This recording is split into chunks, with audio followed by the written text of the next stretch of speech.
السلام علیکم ورحمۃ اللہ وبرکاتہ۔ بسم اللہ الرحمن الرحیم۔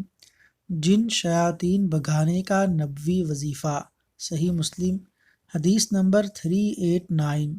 حضرت سہیل بن ابی صالح رضی اللہ عنہ فرماتے ہیں کہ میرے والد نے مجھے بنی حارثہ کی طرف بھیجا۔ میرے ساتھ ہمارا غلام یا ساتھی تھا۔ مجھے دیوار کے اس پار سے کسی نے میرا نام لے کر آواز دی تو میرے ساتھی نے دیوار کے اوپر سے جھانکا مگر اسے کچھ نظر نہ آیا۔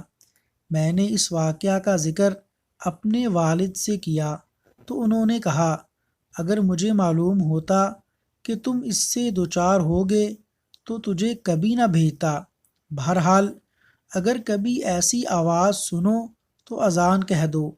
میں نے حضرت ابو ہریرہ رضی اللہ عنہ سے سنا ہے، وہ نبی پاک صلی اللہ علیہ وسلم کی حدیث بیان فرما رہے تھے کہ آپ صلی اللہ علیہ وسلم کا ارشاد گرامی ہے، جب اذان دی جائے تو شیطان بھاگ جاتا ہے۔